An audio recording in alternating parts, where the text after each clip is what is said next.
네, 사도신경 우리 공부를 쭉 해왔는데요. 오늘 한번 마지막으로 정리하는 시간 가지도록 하겠습니다. 사도신경은 2세기 때부터 초대교회에서 세례를 받을 때 고백한 내용으로 알려져 있습니다. 2세기 때부터 초대교회 때부터 최소한의 교인으로서의 멤버십을 가지려면 이 정도 이해와 또 고백을, 믿음을 가지고 있어야 한다 하는 최소한의 고백, 믿음, 신앙의 내용이다 이렇게 말할 수 있죠. 그래서 12가지 정도 성부, 성자, 성령 하나님의 존재와 사역에 대해서 내가 이러이러한 하나님을 믿습니다. 이러이러한 하나님이 하신 일을 믿습니다. 이런 그 신론에 관한 것과 그리고 하나님의 아들이신 예수 그리스도 기독론이라 그러죠. 예수님에 관한 존재와 사역에 대해서 내가 믿습니다. 그리고 이제 성령께서 존재하시고 사역하시는 것에 대해서 삼위 하나님에 대해서 성부, 성자, 성령 하나님에 대한 믿음을 고백하지요. 그리고는 이 땅에 하나님의 작정과 영원전부터 계획하신 대로 아들을 이 땅에 보내셔서 그 아들의 사역과 그리고 그 죽음과 그분의 부활로 말미암아 생기게 된 신앙 공동체, 교회에 관한 이야기를 교회론이라 그러죠. 교회에 관한 얘기를 하게 되고 그리고 이제 마지막으로 종말론, 다시 오실 예수 그리스도 그리고 예수께서 오셔서 어떤 일이 일어날 것인가에 대해서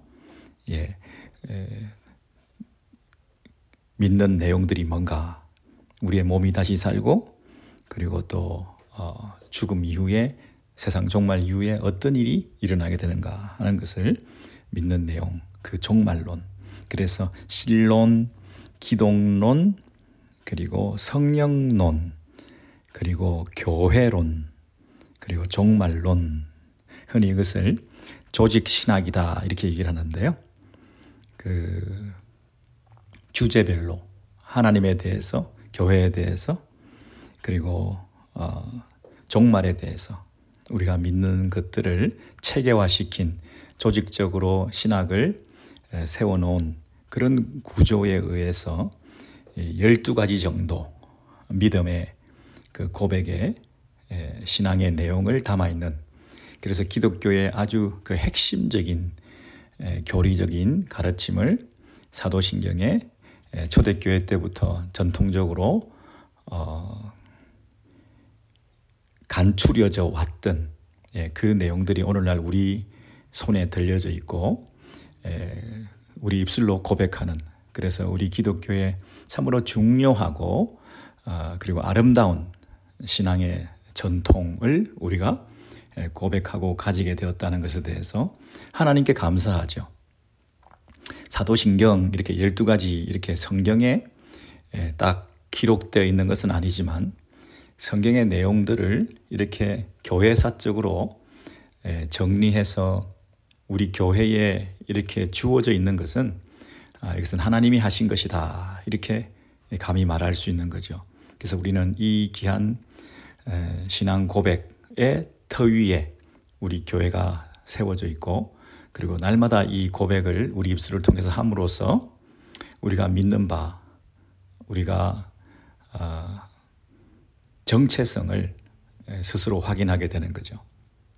내가 누구인가 하는 것은 내가 무엇을 믿는가와 관련되어 있고 그리고 공동체가 함께 고백하는 이 신앙 고백을 통해서 우리 공동체가 어떤 정체성을 가지고 있는가 하는 것을 확인하게 되어서 이 세상 가운데 떠내려가지 않고 세상의 세속적인 물결 앞에 그리고 이단적인 이 공격 앞에 우리를 스스로 지키면서 또 세상을 향하여 우리가 가지고 있는 것을 분명히 선포하는 그런 역할을 이 사도신경이 하고 있는 거죠. 그래서 사도신경을 주일 예배 때 고백한다는 것은 그런 면에서 참 의미가 있습니다.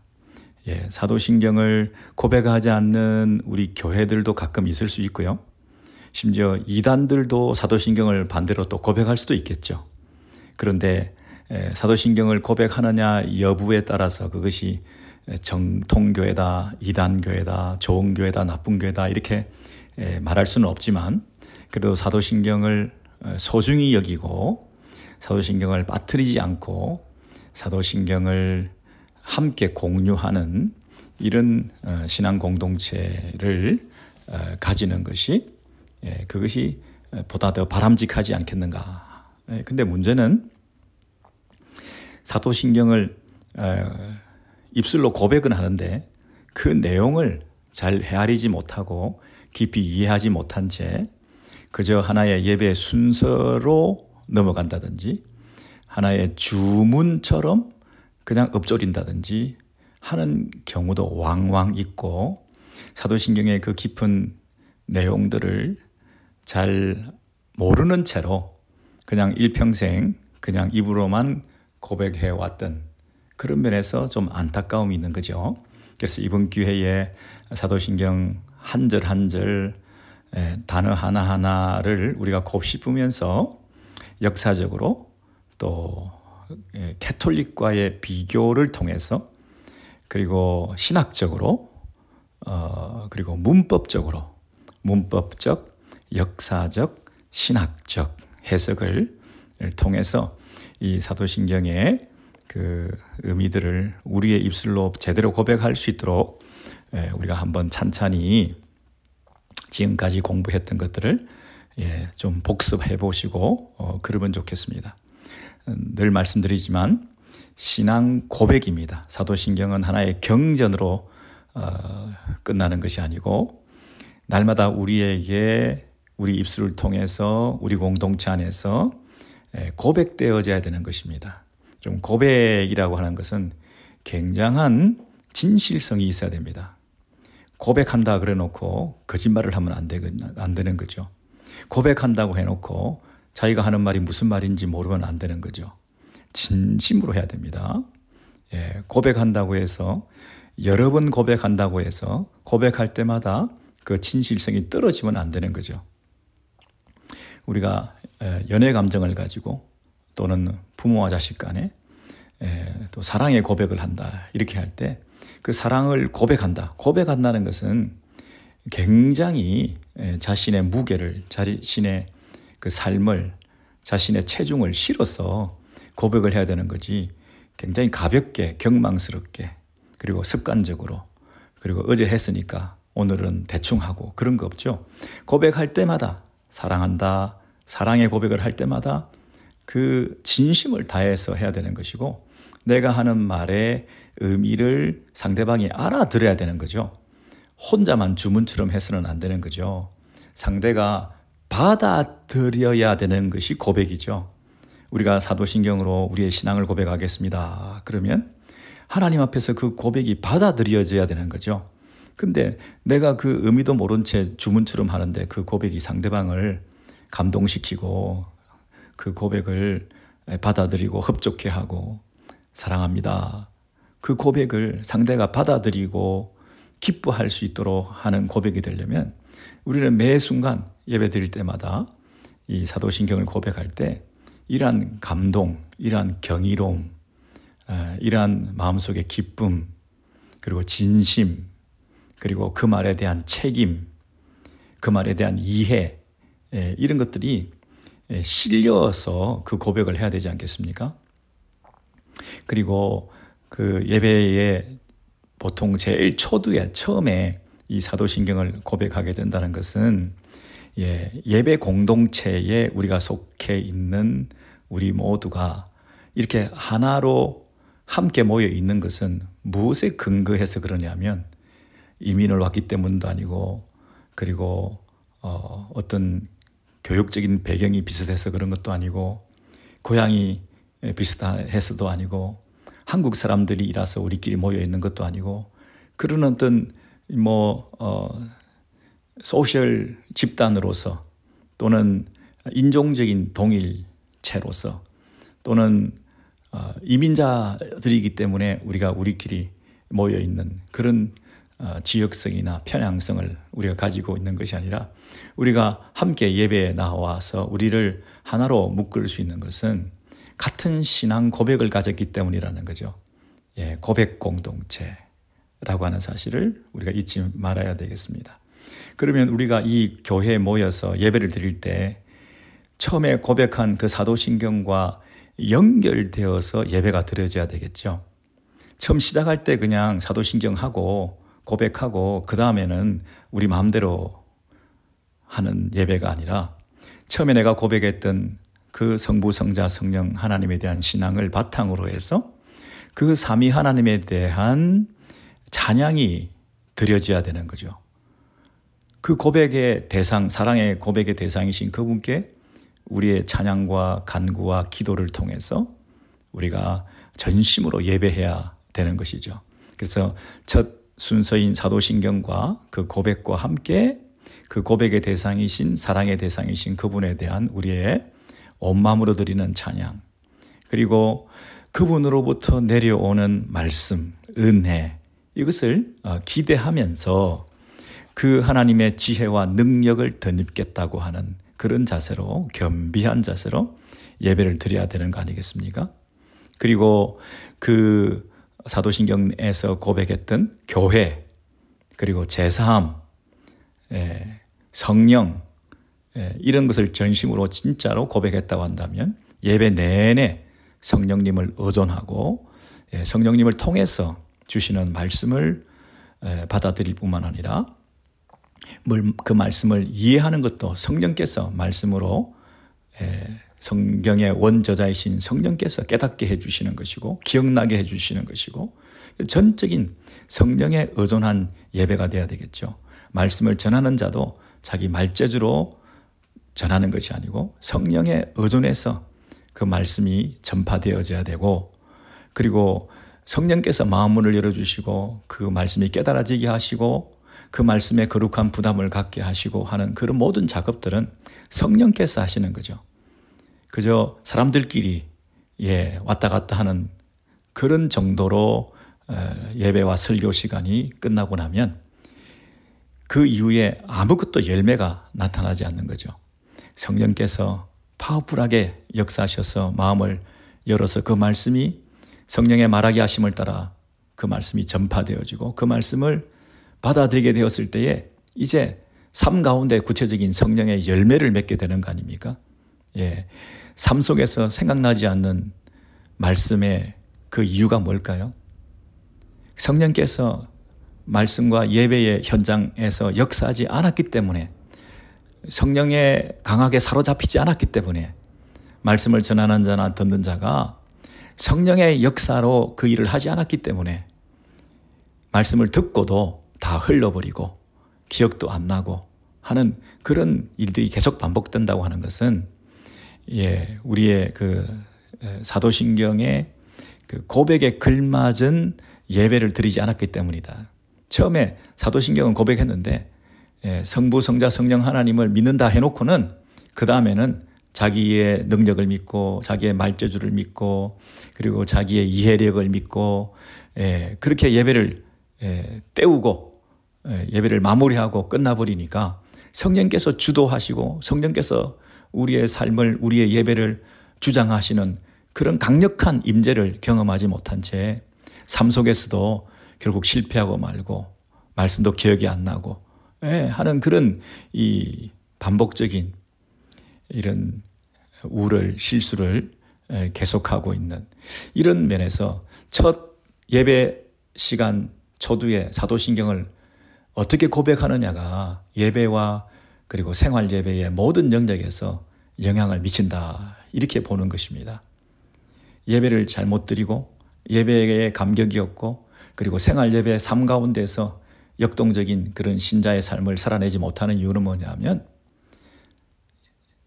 첫 사도신경을 통해서 우리의 신앙을 고백하는 그 시간에 이것을 주문처럼 외웠기 때문이다. 습관적으로 그냥 엎조렸기 때문이다. 그 내용도 모른 채 그냥 예배한 순서로만 그것을 지나쳤기 때문이다.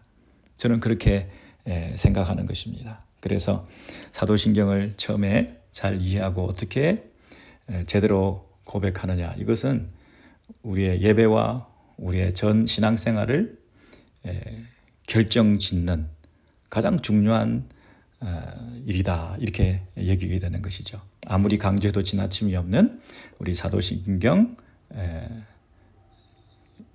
공부를 여러분께서 또 한번 복습하시고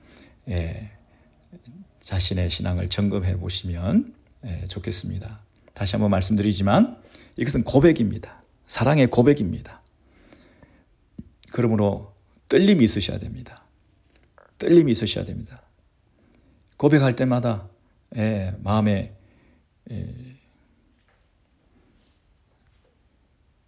두려운 마음으로, 그리고 그 말에 대한 진정성을 가지고 내 삶을 담아서, 나를 던져서 나는 믿습니다, 나는 이것을 믿습니다 하는 그런 사도신경 신앙 고백이 될 때 우리가 정말 변화되고 달라진 그런 신앙생활과 또 우리의 승리하는 삶을 살게 될 것이라고 확신하게 되는 것이죠. 그래서 여러분의 신앙생활의 목표는 뭐가 되어야 될까요? 그 고백에 걸맞는 삶을 살아내는 것입니다. 목회자가 목회를 한다면, 교회를 섬긴다고 한다면, 우리 직분자들이 교회를 함께 섬긴다고 한다면 우리의 목표가 뭐가 되어야 될까요? 우리가 신앙 고백 공동체로 만들어가는 것입니다. 진정성이 있는, 살아있는 이 고백을 드리고 그 고백에 걸맞는 삶을 살아갈 수 있도록 돕는 것입니다. 그리고 우리 모두가 그 고백 안에서 하나가 되는 것, 뿔뿔이 흩어져서 각각 자기 생각과 주장을 하는 공동체가 아니라 같은 성숙한 분량에까지 이 사도신경을 함께 이해하고, 그리고 잘 이해하고 깨닫고 아는 것을 바탕으로 고백을 드려서 그 고백이 하나님께 드려지게 하는 것, 그 수준까지 우리 모두가 함께 가야 된다. 그런 면에서 부단히 공부하고 배우고 교제하고 하는 것이 우리의 목회와 우리의 교회 생활하는 이유가 돼야 된다, 이렇게 생각하는 것입니다. 여러분,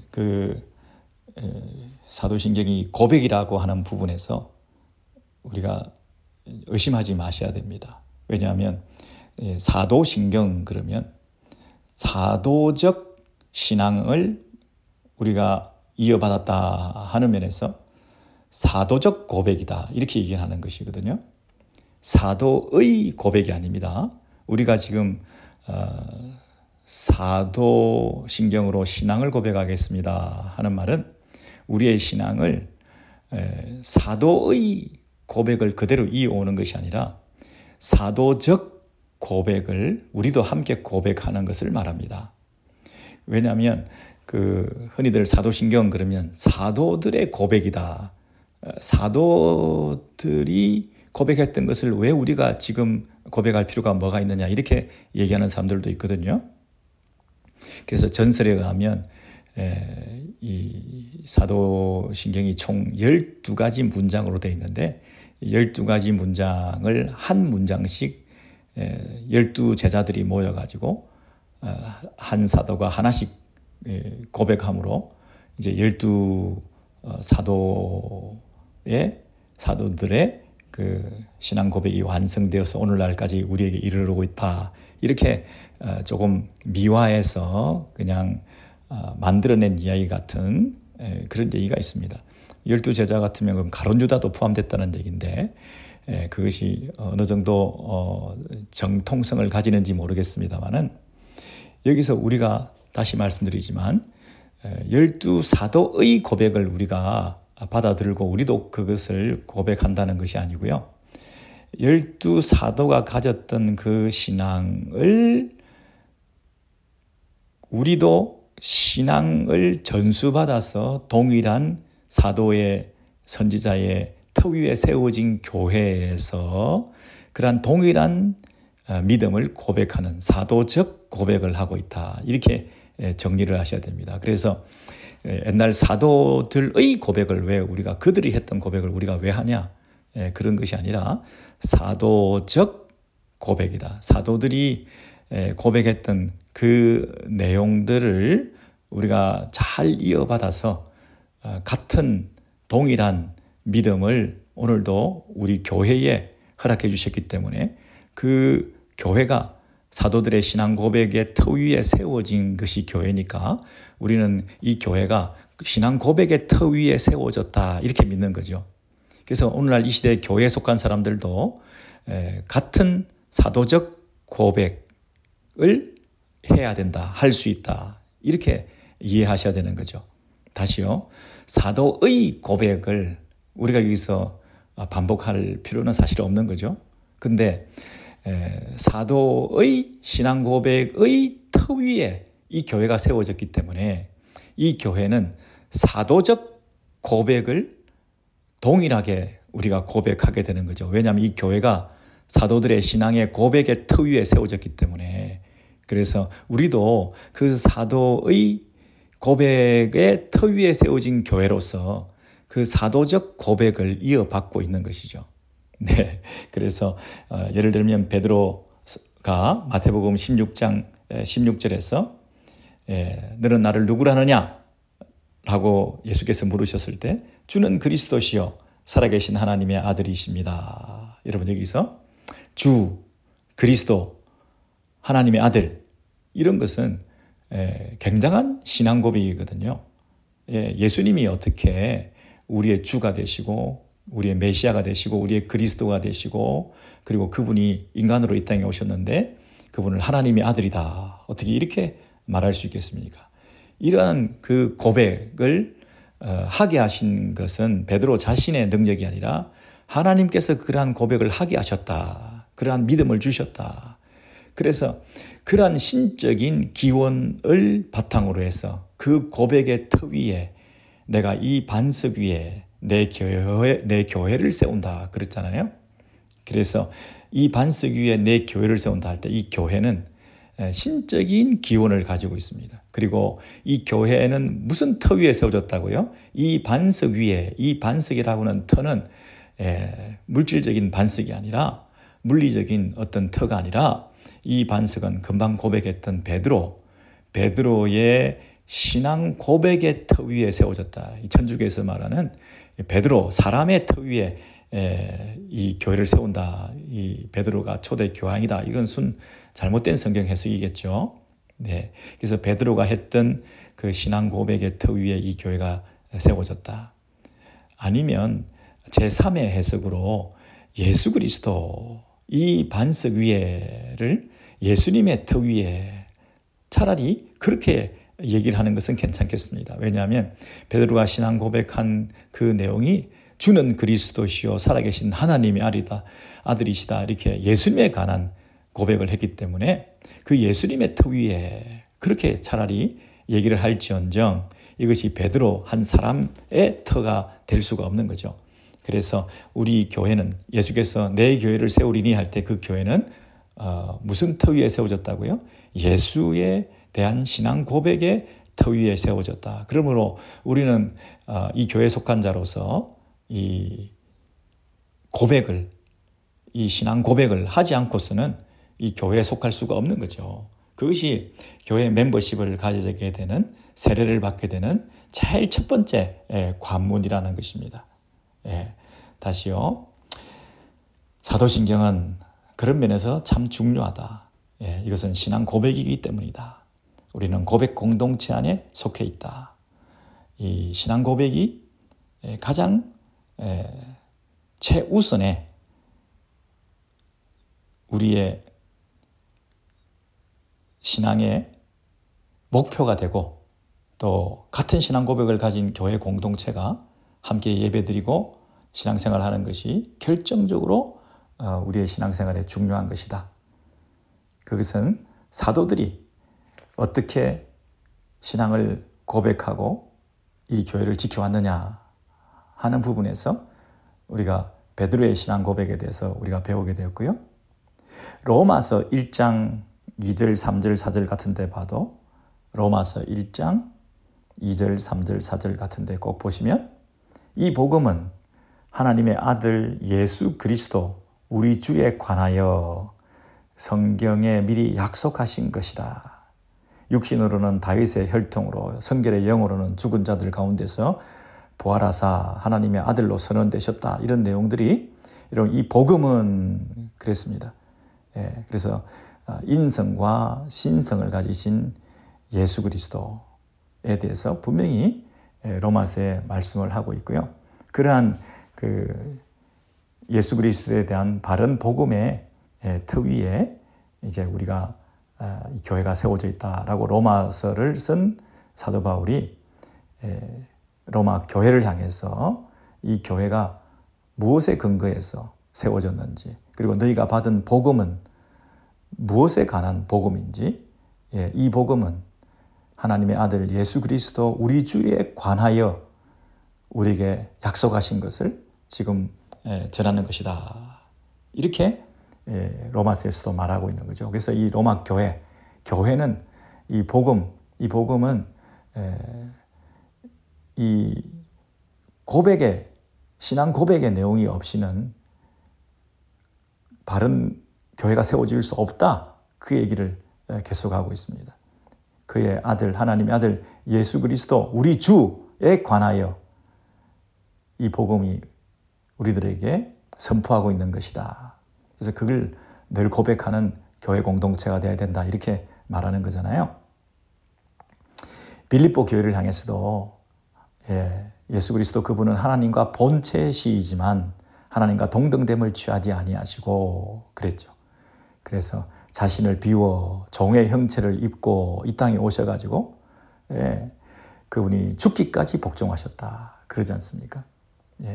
그래서 이제 그 예수 그리스도를 높이셨다. 이제 예수 그리스도를 우리가 주라 시인하여 그런 그 예수님이 주가 되셨다. 그분이 이 땅에 자신을 비우고 오셨다. 하나님의 아들이신 그분이 이 땅에 오셨다.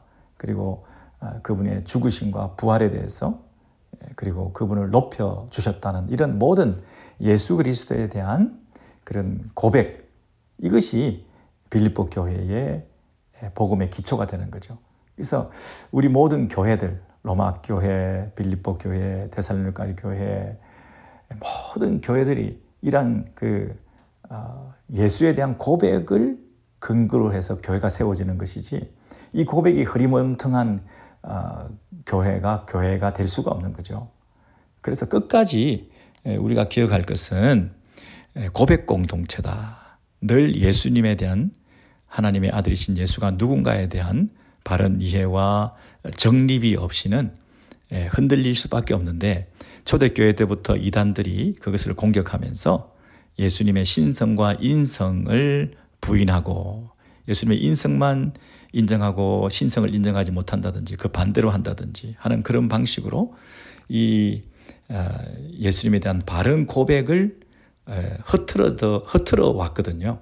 그래서 그런 이단적인 공격에 이 복음을 재천명하고 우리의 고백의 내용을 잘 다듬어서 가장 중요하고 가장 뺄래야 뺄 수 없는, 그리고 기독교를 가장 잘 나타낼 수 있는 그런 이 12가지 고백을 통해서, 이것만은 우리의 입술을 통해서 고백하고 공동체가 고백하고 이 진리를 파수해야 된다 하는 면에서 이 사도신경을 우리에게 주었던 거 아니겠습니까? 자, 히브리서 4장 14절을 한번 여러분 찾아보시면 초대교회에서 얼마나 이것을 중요하게 생각했는지를 우리가 알 수 있을 것입니다. 히브리서 4장 14절에 보시면 찾으셔야죠. 히브리서 4장 14절에 우리에게 누가 있습니까? 큰 대제사장이 계신다 그랬습니다.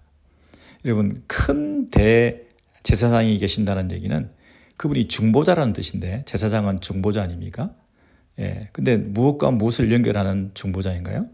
하나님과 우리 죄인들을 연결하는 다리로서 중보적인 사명을 감당하시는 분이 우리에게 계신다 그랬습니다.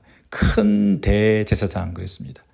대자가 큰 대자인데 그 앞에 또 큰이 붙었다는 얘기는 구약의 대제사장과는 비교할 수 없는 유일하신 한 분, 그 참 중보자이신 그 예수 그리스도가 계신다.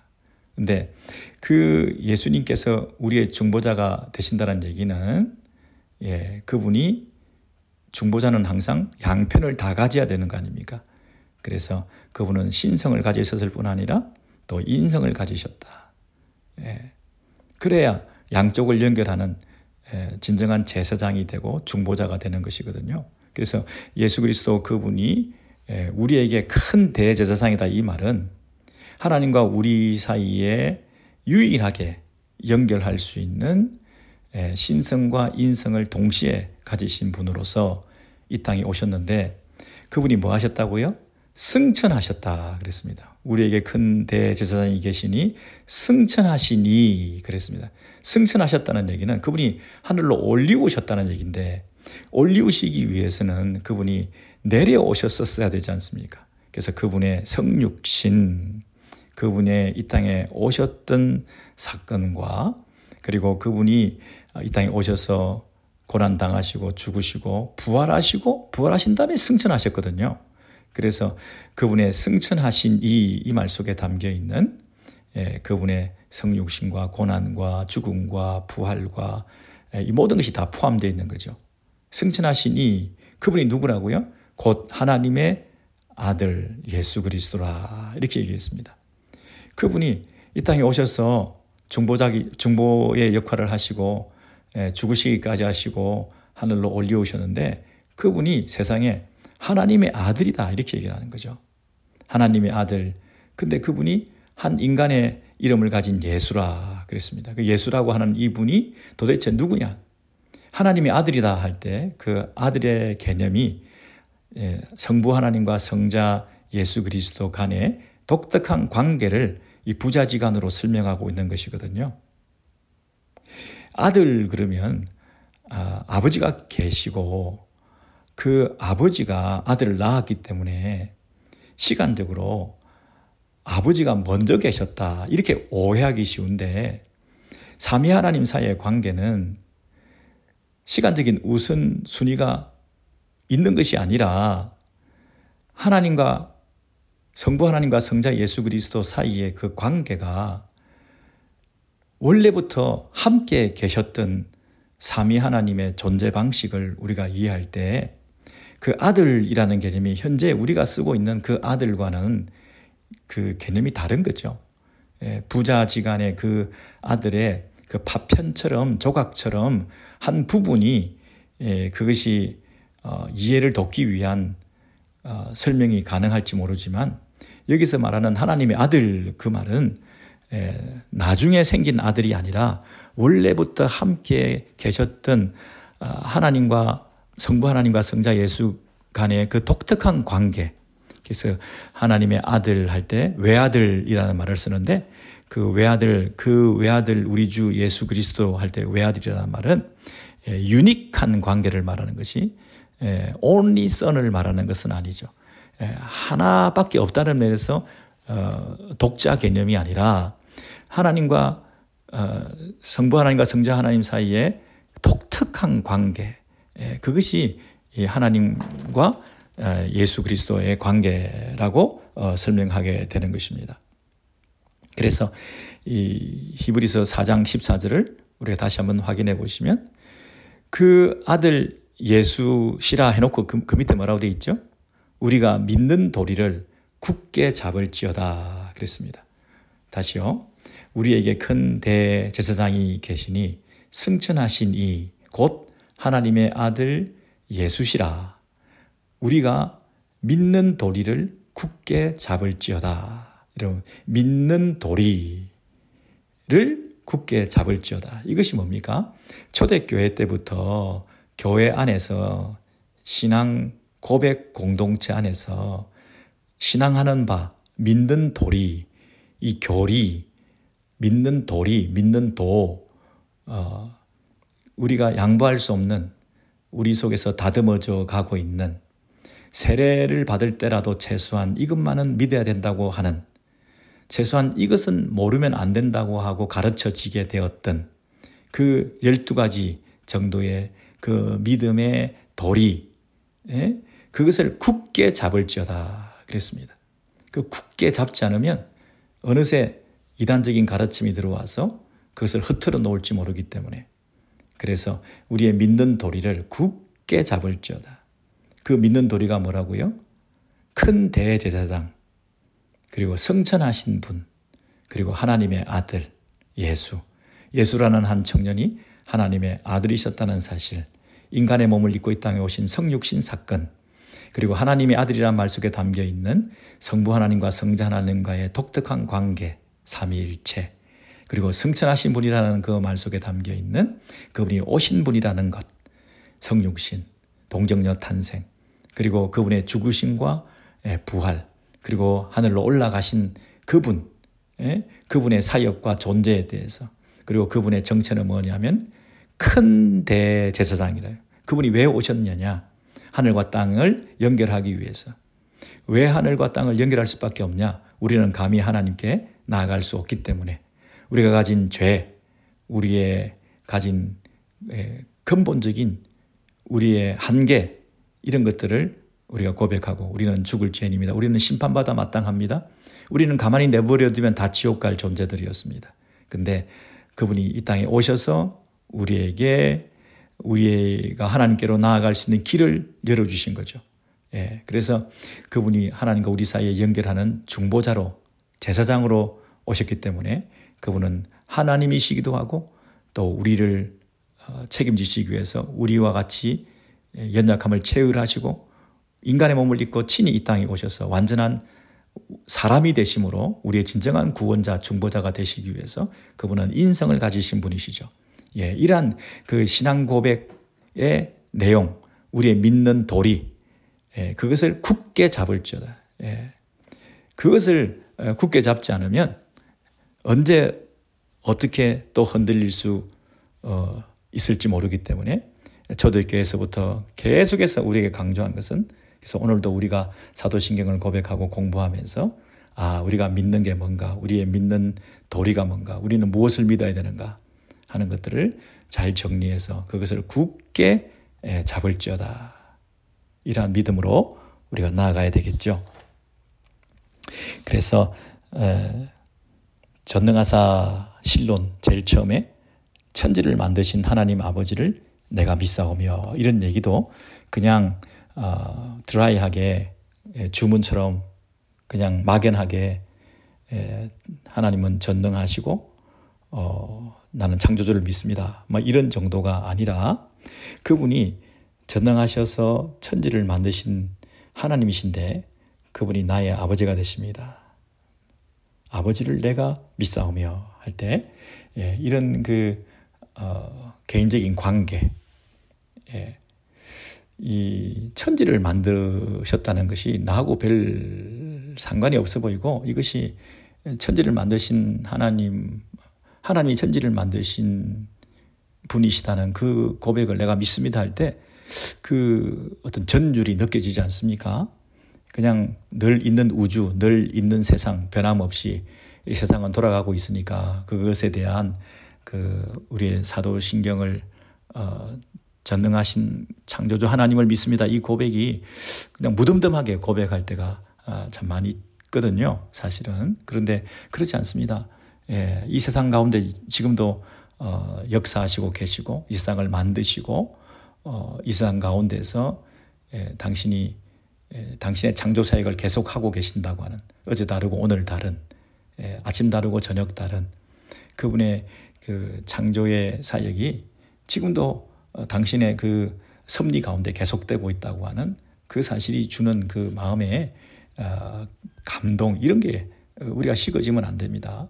내가 그것을 믿습니다 할 때 그것이 하나님의 그 창조의 숨결과 하나님의 솜씨와 창조주의 그 능력과 지혜와 그런 것들을 우리가 느끼게 되는 것, 매일매일 그것을 느끼며 감격하고 경이롭게 생각하고 하는 그런 모습이 동시에 이 고백과 함께 담겨져 있어야지 그냥 전능하사 천지를 만드신 하나님을 믿습니다. 그냥 드라이하게 내 입술로만 고백하는 것이 아니라 세상 우주 만물이 지금 어떻게 그 창조주의 능력에 의해서 지혜에 의해서 그리고 세상에 하나님의 그 솜씨와 숨결이 드러나고 있다는 사실에 대해서 우리가 감격함으로 이 사도신경의 제일 첫째 문장을 고백할 수 있으면 좋겠습니다.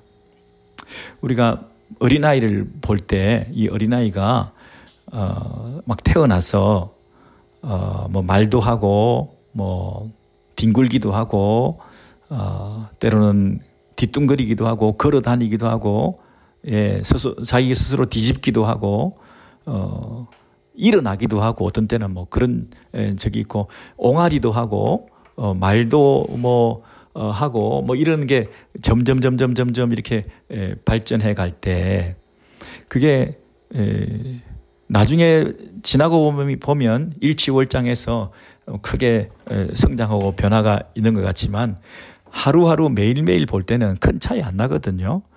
큰 차이 안 납니다. 어제나 오늘이나 다 그 아이가 뭐 자라봐야 얼마나 금방 자랐으며 그렇겠습니까? 그러나 그 부모나 할아버지나 할머니들이 그 아이를 볼 때는 경이롭잖아요. 매일매일 달라지고 있잖아요. 매일매일 변화하고 있잖아요. 그리고 막 작은 미동에도 작은 몸짓에도 작은 뭐 옹알이를 내든다 하더라도 그걸 막 크게 반응하고 대단한 어떤 변화가 나타난 것이냐 박수치고 막 칭찬하고 자랑하고 보여주고 싶고 마음에 그 감동이 있고 아침에 봤는데 또 저녁에 또 보고 싶고 하는 그런 이 열정이 살아있지 않습니까? 손주를 볼 때, 자식을 볼 때, 어린애를 태어난 이후로 그것이 주는 새로운 삶의 목표가 생기고 에너지가 생기고 이 노래가 달라지고 표정이 달라지고 하는 그런 면이 있거든요, 분명히. 똑같은 아이고 매일매일 크게 달라진 것도 없는데 그런 일이 있을 수 있습니다. 우리가 자연을 볼 때 아기의 작은 미소에 아기의 작은 그 몸짓 하나에 우리가 그렇게 격동하고 반응을 격하게 하면서 박수를 치고 기뻐하고 자랑하고 그렇게 한다면 여러분 이 세상 우주 만물 가운데 날마다 일어나고 있는 이 놀라운 변화, 이 놀라운 솜씨, 이 세상 가운데 일상적으로 드라이하게 반복되고 있는 이 세상 창조가 아니고요. 지금도 날마다 똑같은 석양은 한 번도 없다. 매일 그 석양이 날마다 하나님께서 그림을 그려주시고 이 페인팅을 하시고 화려하게 물들이시고 그 일출과 석양 속에 우리가 날마다 바라볼 때마다 그 엄청난 스케일이 크신 하나님께서 지금도 일하고 계시는 그것에 대한 격한 반응, 그런 예배와 찬양과 박수와 전도와 자랑과 하나님을 자랑하고 하나님을 증거하고 세상에 이런 일이 일어났다. 정말 이렇게 멋지지 않냐. 아기가 조금 변화되었는데 조금 말을 했는데 그걸 단어를 만드는 것이냐.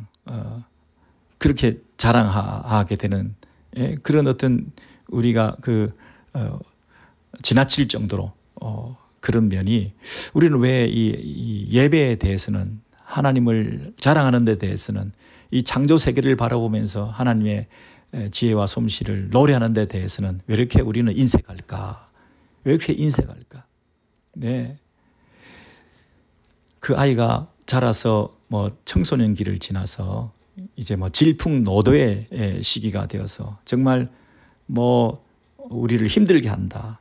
때로는 그 사춘기를 보내면서 너무 세게 바람이 불고 너무 물결이 너무 노하여 이렇게 휘몰아치는 그 가운데서 감당하기 어려운 그런 사춘기 세월을 시절을 보내는 그런 면에서 그 아이를 바라볼 때 우리가 냉담하고 포기하고 버려두고 그 아이를 미워하고 그럴 수도 있지만 사실은 부모의 심정으로는 어떻습니까? 성장통이다. 잘하고 있다.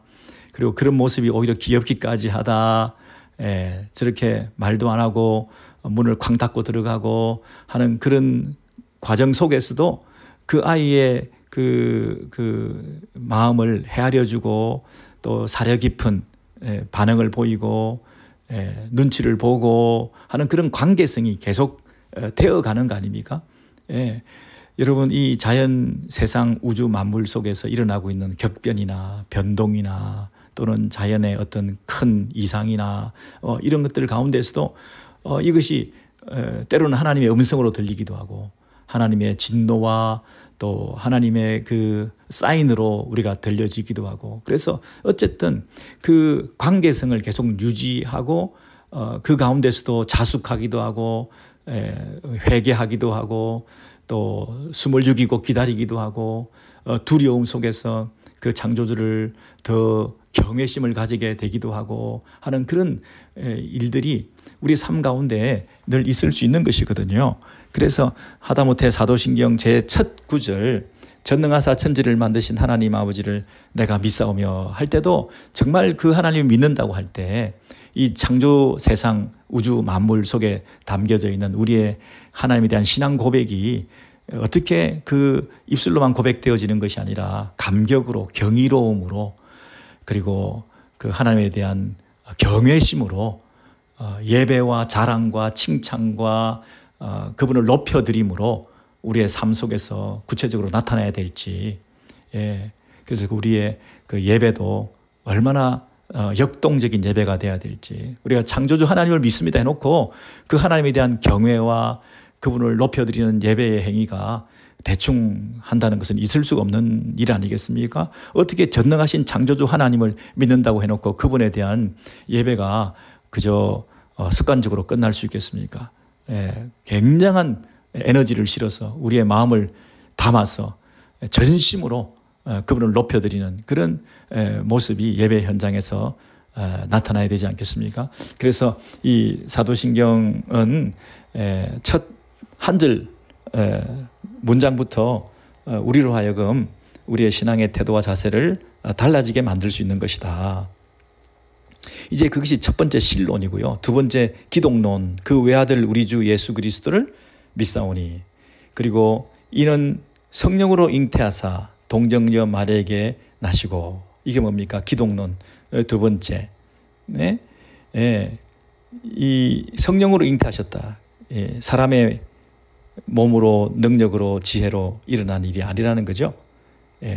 그래서 그분은 동정녀 마리아에게 나시고 그랬으니까 그분은 인성을 가지셨다. 그렇게 말할 수 있죠. 성령으로 잉태하셨다 그랬으니까 신성을 가지셨다. 이렇게 말할 수 있죠. 그리고 그 외아들 그랬으니까 하나님의 외아들이라는 말은 하나님과 예수 그리스도 사이에 독특한 관계를 말한다 그랬죠. 하나밖에 없다는 외아들이 아니라 독특하다, 유니크하다, 성부와 성자의 그 뗄래야 뗄 수 없는 그 관계를 그 외아들 이렇게 말하고 있는 거죠. 그리고 우리 주 예수 그리스도, 우리의 주가 되시고, 우리의 그리스도가 되시고, 하는 그 신앙 고백이 다 담겨 있는 그 뜻이 뭔지 다 아시죠? 그리스도가 메시아라는 것, 그리스도가 구원자라고 하는 것, 그런 그 고백이 한 문장 속에 이렇게 다 담겨져 있습니다. 이는 성령으로 잉태하사 동정녀 마리아에게 나시고 기독론 세 번째 본디오 빌라도에게 고난을 받으사 이것은 역사성을 가진다는 거죠. 그냥 허구나 소설이 아니라 실제로 일어났던 현장 속에서 이 예수님의 고난의 사건이 일어난 것이다. 본디오 빌라도에게 고난을 받으사 십자가에 못 박혀 죽으시고 여러분 여기 보시면 사중비하라는 걸 아시죠? 사중비하. 사중비하가 뭡니까? 예수께서 이 땅에 제일 처음에 어떻게 오셨습니까? 성육신 하셨죠. 동정녀 마리아에게 나시고 성육신 하셨죠. 두 번째는 본디오 빌라도에게 고난을 받으사 두 번째는 순환을 당하신 거죠. 세 번째는 십자가에 못 박혀 죽으시고, 그리고 네 번째는 장사 지낸 바 되셨다 그랬죠. 장사 지낸 바 되셨다. 성육신, 고난, 십자가의 죽음, 그리고 장사. 이것이 뭐냐면 그리스도의 사중비하라고 얘기합니다. 낮아지심. 그런데 이제 그 낮아질 대로 낮아지신 그분께서 이제 높아지시고 들려 올려지시는데 그것을 사중승귀 이렇게 얘기합니다. 그래서 장사 지내시고 그 다음에 사흘 만에 죽은 자 가운데서 다시 살아나시며, 이게 뭡니까? 부활. 그리고 하늘에 오르사, 이게 뭡니까? 승천, ascension, 승천. 그 다음에 전능하신 하나님 우편에 앉아 계시다가 하나님의 보좌 우편에 앉으심. 그리고 네 번째는 뭡니까? 예수 그리스도의 재림, 저리로서 산자와 죽은 자를 심판하러 오시리라 했습니까? 재림. 그래서 사중비하, 사중승귀, 이렇게 우리가 사도신경 고백할 때 꼭 외우셔야 됩니다. 네, 동정녀 마리아에게 나시고 본디오 빌라도에게 고난을 받으시고 십자가에 못 박혀 죽으시고 그리고 장사 지낸 바 되시고, 이게 사중 비하. 그 다음에 장사 지낸 바 되셨다가 사흘 만에 죽은 자 가운데서 다시 살아나시고 부활, 승천, 하늘 오르사, 그 다음에 하나님 우편에 앉아 계시고, 세 번째 그리고 다시 오신다, 재림. 그것이 사중승귀 사건이다. 근데 이 일을 하시면서 동일하게 우리도 똑같이 이러한 예수 그리스도와 연합되어 있습니다. 그래서 우리가 예수 그리스도와 함께 죽고 예수 그리스도와 함께 다시 살고, 그리고 예수님의 우편에 앉아 있고, 그리고 다시 그리스도와 함께 그분이 오실 때 함께 왕노릇하게 되는 그 영광과 그 비하의 상태를 우리가 그분과 함께 연합되어 있는데, 우리를 이렇게 높여주시고 책임져 주시게 되는 것은 우리의 잘남이나 능력이나 지혜나 우리의 공로가 아니라 우리가 한 것이 아무것도 없는 거죠. 예수 그리스도가 이 모든 일을 다 하신 것이죠. 그래서 그리스도 외에는 우리의 구원에 있어서 어떤 공로도 우리에게는 없다. 그래서 그 그리스도가 비하, 낮아지시고 그리고 높아지시고 하신 그 예수 그리스도의 그 공로에 근거해서 우리가 우리의 구원과 우리의 영생의 삶이 보장되는 것이다. 그래서 이제 그 예수께서 하신 것에 근거해서 거기까지가 기독론이죠. 그리고 예수께서 부활 승천하시고 이제 다시 오시는 그분의 재림을 기다리는 동안 이 땅에 성령을 보내시고 그랬죠. 우리가 보내신 성령님을 믿습니다. 성령님의 존재와 성령님의 사역을 믿습니다. 성령님께서 하시는 것은 주로 조명 사역입니다. 기억나게 하시고 깨닫게 하시고, 그 성령의 비추어 주심을 통해서 우리는 밝히 깨달아 알아가게 되는 그 성령의 사역, 그 성령을 믿고 또 이제 우리를 교회 공동체로 묶어 주셔서 거룩한 공회와 성도가 서로 교통하는 것과, 이런 거룩한 공회라는 것은 하나의 거룩하고 우주적인 교회라, 이런 뜻으로 말씀드렸죠. 하나의 거룩하고 우주적인 보편적인 교회다. 하나의 교회다. 그래서 이 교회는 눈으로 보이는 교회가 있고 눈으로 보이지 않는 교회가 있다 그랬죠. 눈으로 보이는 교회는 우리가 흔히 눈에 보이는 로컬 처치, 우리가 다니는 교회, 이런 것들이 눈에 보이는 가시적인 교회죠. visible church.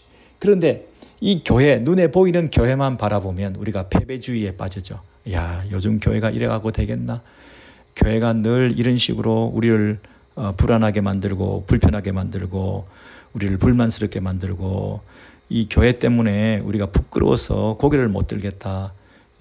눈에 보이는 이 교회들만 바라볼 때는 우리는 패배의식에 빠져서 부끄러운 신앙생활을 할 수밖에 없는데, 우리가 이 교회, 눈에 보이는 교회만 보시면 안 되고요. 보이지 않는 교회를 보셔야 됩니다. 눈에 보이지 않는 비가시적 교회, 인비지블 처치를 보셔야 된다. 근데 우리 눈에는 보이지 않지만 누구 눈에는 보이신다고요? 하나님의 눈에는 보이는 교회. 하나님의 눈에는 보이는 교회. 그것이 뭐냐면 완성된 교회, 우주적인 교회, 보편적인 교회, 유니버셜 처치라 그런 거죠. 거룩한 우주적인 교회. 그 교회를 내가 믿습니다. 그런 거예요.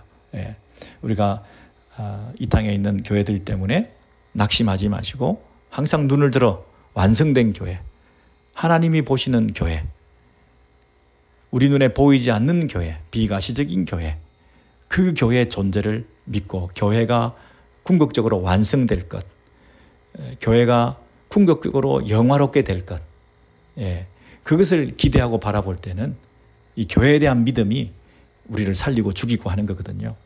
우리가 교회가 싫다, 교회 때문에 낙심된다, 교회 때문에 상처받았다 하는 그런 일들이 계속되는 분들은 왜 눈을 들어 이 비가시적 교회, 이 보이지 않는 교회, 그러나 하나님 보실 때 완전한 교회, 완성된 교회에 대한 그 비전과 꿈을 가지고 계셔야 이 땅에서의 모든 그 시험과 상처들에 자꾸 넘어지지 않을 수가 있습니다. 이 땅에 있는 교회는 항상 그렇습니다. 지상의 교회는 항상 불완전합니다. 교회는 원래 늘 그렇습니다. 우리의 이 고민 덩어리입니다. 교회는 정말 애증이 묻어져 있습니다. 그러나 버릴 수 없고, 아니 이 교회가 내가 버리고 말고 할 수 있는 게 아니죠. 우리는 예수 믿는 순간 이미 교회에 속한 것입니다. 이미 교회에 속해서 내가 교회의 일원이 된 것인데 나는 제3자의 입장에서 객관적으로 이 교회와 상관없는 것이냐 이렇게 얘기하는 것은 어불성설입니다. 나는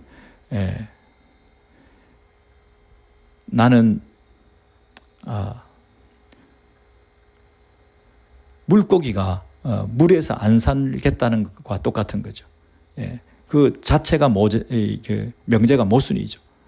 세모난 원과 같은 거죠. 나는 예수를 믿는데 교회는 안 다닌다. 이 말 자체가 성립이 안 되는 겁니다. 나는 예수를 믿는 순간 이미 교회에 속한 자입니다. 근데 나는 교회 싫어한다? 그런 말을 함부로 하는 것은 굉장히 교만한 모습입니다. 내가 이스라엘 공동체 안에서 태어나게 되었습니다. 구약에서. 그러면 자기도 모르게 이스라엘 공동체 안에 속하게 된 일원이 된 거죠. 근데 나는 태어났는데 보니까 내가 이스라엘 백성들 가운데 있는 하나님의 백성들 교회 공동체에 속하게 된 거예요. 근데 나는 태어나면서부터 이미 태어나자마자 그 공동체 안에, 신앙 공동체 안에 속하게 된 것을 부인하고 나는 그 이스라엘 사람하고 상관없다 이렇게 말하는 것도 우스운 것처럼 내가 예수를 믿고 태어났는데 태어나는 순간 이미 나는 교회라고 하는 울타리 안에 들어오게 된 건데 나는 교회는 안 다니겠다. 이게 말이 안 되는 거죠. 우리가 불완전한 눈에 보이는 이 가시적 교회에서 교회의 모습으로 너무 패배주의에 빠지지 마시고 우리가 영원한 하나님 나라의 완성된 교회를 눈을 들어 바라보시며 소망을 가지고 믿음으로 나아가는 그 교회관을 가지셔야 되는 거죠. 그게 뭐냐면 내가 교회를 믿습니다. 거룩한 공회를 믿습니다. 캐톨릭 처치라는 말이 어떤 의미인가 말씀드렸죠. 로만 캐톨릭 교회라는 뜻이 아니고 보편적인 교회, 우주적인 교회, 그 교회를 내가 믿습니다. 하나밖에 없는 완전한 교회를 내가 믿습니다. 그러나 그 교회를 연습하고 그 교회를 향해서 나아가는 지상의 교회를 또한 내가 믿는 거죠. 이 지상의 교회를 궁극적으로 완성하실 그분을 내가 믿습니다. 이 교회에 대한 소망을 버리지 않는 것, 이것이 거룩한 공회를 믿습니다. 그리고 그 교회에 속해 있는 성도들이 서로 교통하는 것, 천주교에서 이 성인들의 그 공로를 주고받는 그런 것을 여기서 교통이라고 통공이라고 그러죠. 그분들은 공로를 서로 통한다. 그래서 잉여분의 공로를 넘겨주고 그래서 연옥에 있는 사람을 천국에 보내주고 어쩌고 하는 그런 것을 여기서 말하지 않습니다. 이 땅에 있는 이 교회 공동체 안에서 우리 성도들의 교제가 각각 자기 은사대로 교회 공동체를 세우며 교회의 덕을 세우고, 그리고 이 교제는 삼위 하나님의 교제 안에 연결되어서 성부, 성자, 성령의 그 신비한 연합 속에 우리까지 초대되어서 예수 그리스도를 통해서 하나님의 자녀가 되고 하나님을 아바 아버지라고 부를 수 있는 그 공동체 안에 신령한 교제가 있는 우리의 구원의 완성이 그날에 있을 것을 믿고 이 땅에서 우리의 성도의 교제라는 것을 이어나가는데, 그러므로 삼위 하나님과 연결되지 않는 우리들끼리의 친교는 진정한 의미에서 성도의 교제가 아니다, 그렇게 말씀드렸죠.